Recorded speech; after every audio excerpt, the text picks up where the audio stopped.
Welcome back to the LeverUp AMA series.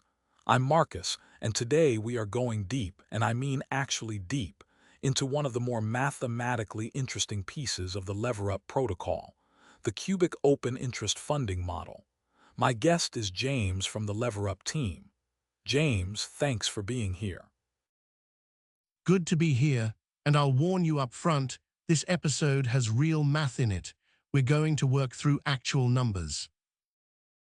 That's exactly why we're doing it. There are a lot of protocols that say their funding model is dynamic or market responsive, and then never explain what that means. We're going to tear this one apart today. Let's get into it. Let's start with the problem you're trying to solve. Every PERP protocol needs a funding mechanism. What's wrong with existing approaches that made you build something new? The classic approach is a funding rate that's roughly linear or based on a mark versus index spread. The issue is that linear models don't distinguish well between a market that's mildly unbalanced and one that's severely crowded on one side. You end up either setting the rate too high in normal conditions, which is a tax on traders when the book is actually fine, or too low when one side is really crowded, which is when you most need a balancing signal. So it's a calibration problem. The same formula is doing two jobs it can't both do well. Exactly, we wanted a model that's nearly zero cost when positioning is balanced, and then ramps up fast as one side crowds in. Those two requirements push you toward a nonlinear curve, specifically a curve that's flat near the origin and steep near the maximum. And that's where the cubic exponent comes from. That's where the cubic comes from, U cubed. It's a deliberate shape choice, not just a number that happened to work. Before we get into the math, I want to make sure listeners understand what open interest imbalance even means in this context. Why does imbalance matter for the protocol at all? When longs and shorts are perfectly balanced, every winning long is paid by a losing short. The protocol is just the matching layer. When one side is heavier, say longs significantly outnumber shorts, the protocol's net exposure increases. If prices move against the dominant side, the protocol has to make up the difference. Funding is the mechanism that creates a financial incentive for the lighter side to grow, and for the crowded side to pay for the imbalance they're creating. All right, let's walk through the actual calculation. Take me through it step by step. 7 steps. I'll go through each one. Step 1, you measure quantity skew. The contract reads L, total long quantity in base asset units, and S, total short quantity in base asset units. Quantity skew is just the absolute value of L minus S, no directionality yet, just magnitude. Why base asset units at this step? Why not just go straight to USD? Because L and S are stored in base units on-chain, BTC, ETH, whatever the underlying is. The contract works in those native units until it needs to convert, which is step 2. Step 2, multiply Q skew by the current price P to get skew in USD notional. So skew USD equals Q skew times P. Now the imbalance is in a common unit across all markets. And price here is Oracle referenced. Oracle referenced pricing, yes. The implementation applies fixed point scaling correctly, but the economic meaning is straightforward. You're converting a quantity imbalance into a dollar imbalance. Step 3, select the OI limit. The dominant side determines which cap we use. If longs exceed shorts, we use max long OI USD. If shorts exceed longs, we use max short OI USD. These are per pair configuration parameters set at the protocol level. Why do longs and shorts have separate caps?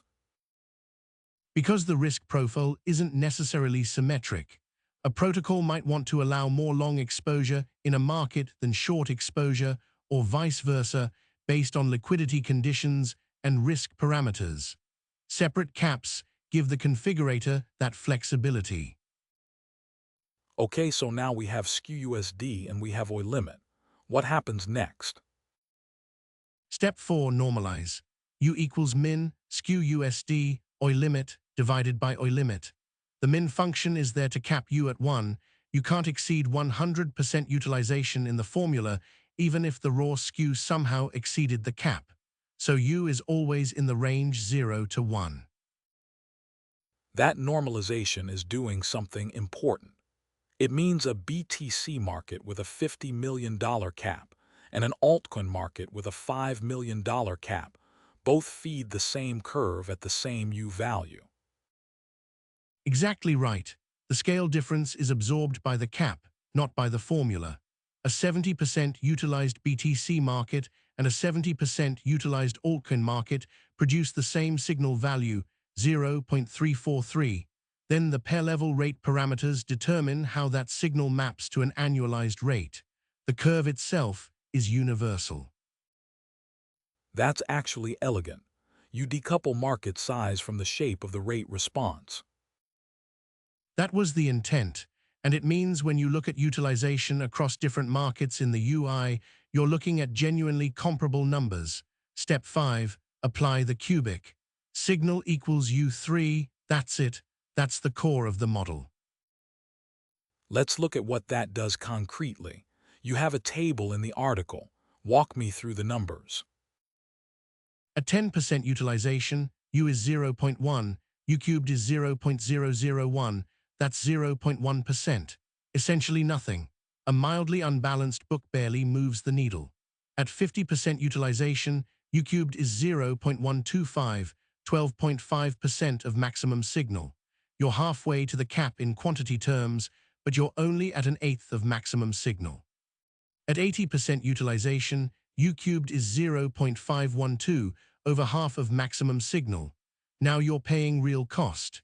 At 100%, signal is 1, maximum, bounded only by maxa.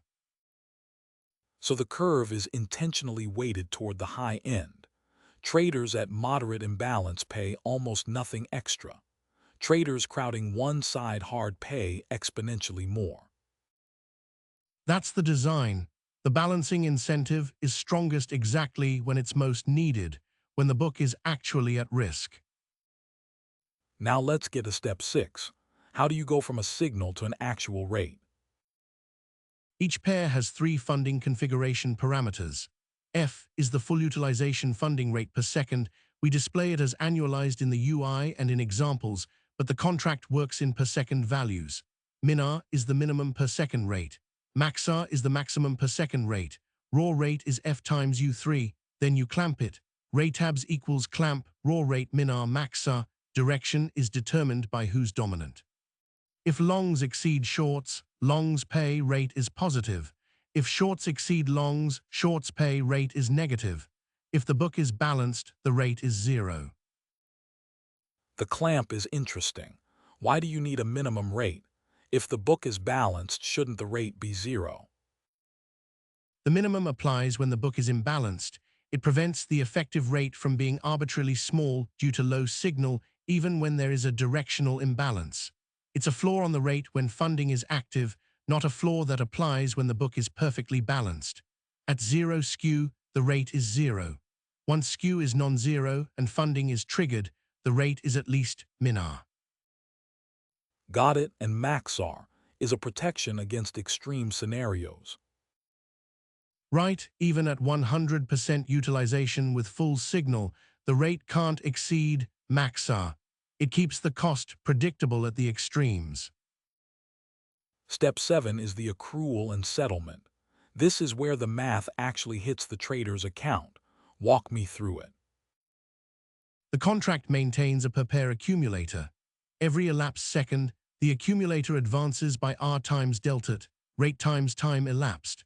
So long ac t equals long ac previous minus R times delta. State changing actions, opens, closes, liquidations, write the updated accumulator to storage. Between writes, reader functions can project the current accumulator value from the last funding timestamp to now without needing a write. That means the accumulator is always queryable at the current second, even if no transaction has happened. And when you close a position, Settlement is long fee USD equals position notional USD times long ac current minus long ac entry. The difference between the accumulator at close and the accumulator when you opened is your funding cost per unit of notional. Multiply by your notional, and you have the total funding fee in USD. Then convert to your margin token using token price and decimals. So the accumulator is essentially an integral over time of the rate. Exactly, it's the time integral of the per second rate. The fee you owe is notional times how much that integral moved between your entry and exit. Every second of accrual is deterministic. Same R, same delta, same accumulator advance. And traders can reproduce this themselves. They don't have to trust a displayed estimate. They can read the on-chain state and do the arithmetic. It's not a black box. That's the audit trail the accumulator creates, a complete derivable path from market state to settled fee. Let's make this concrete. Take me through the BTC example from the article. Sure, say the BTC-USD pair has 70 BTC total long open interest and 30 BTC total short open interest. BTC price is 100,000 USDC. The long side OI cap is 5 million USDC. Full utilization rate is 25% annualized. Rate bounds are 5% to 75% annualized. Step 1. QSQ equals 70 minus 30 equals 40 BTC. Step 2. SKUSD equals 40 times 100,000 equals 4 million USDC. Step 3. Longs dominate, so OI limit is max long OI USD equals 5,000,000. Step 4. U equals min 4,000,000, 5 million slash 5 million equals 0.8. Step 5. Signal equals 0.803 equals 0, 512. Step 6. Raw rate equals 25% times 0.512 equals 12.8% annualized. That's within the 5% 75% bounds, so effective rate is 12.8%. Longs pay. And for an actual position, Take a 10,000 USDC long position held for 24 hours. 10,000 times 12.8% times 1/365, approximately 3.51 USDC. That's your funding cost for the day before margin token conversion and any integer rounding. so at 80% utilization, which is a pretty crowded book, a 10K position is paying about $3.50 a day. That's material but not punishing. It's proportionate. At 50% utilization with 25% full rate, you'd be at 12.5% signal, so raw rate is about 3.1% annualized, closer to 85 cents a day on the same position. At 95% utilization, you'd be at 21.7% annualized, roughly $5.94 a day. The cost scales with how much you're contributing to the imbalance. And at 10% utilization, Signal is 0.001. Raw rate is 0.025% annualized. A 10K position pays about 0.007 USDC for the day. Essentially zero. That's intentional. You're not being taxed for normal, healthy positioning. I want to ask the adversarial question here. You said this model has no LP side distortion. Can you explain what that means? In LP-based perp protocols, the LP pool is effectively the counterparty to traders. The funding rate can be influenced by LP utilization, how much of the pool is being used as collateral, which introduces a variable that has nothing to do with trader positioning. You're paying for something that reflects LP supply, not just your own trade. And on LeverUp, Positions are settled through LeverUp's protocol-managed virtual liquidity architecture. There's no externally supplied LP pool acting as a funding input. The inputs to the funding model are long quantity, short quantity, price, OI cap, funding parameters, elapsed time. That's the complete list. No LP utilization variable, no external carry input, no discretionary setting. so when a trader models their funding cost, they're modeling their own position relative to the market's aggregate positioning, nothing else. Nothing else. Same pair state, same config, same output, every time. What about governance or protocol level changes to the parameters? Could the team change F or maxar in a way that surprises traders? Parameter changes would go through the protocol's governance or admin process. Those aren't made silently. And because the formula is public and deterministic, any parameter change has a predictable effect. You can model exactly how a change to F shifts the rate at any utilization level.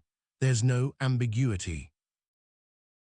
Let me ask about a scenario that traders actually care about. You open a position at low utilization, and then the market fills up. Utilization moves from 20% to 85% while you're holding. What happens? Your funding rate changes in real time.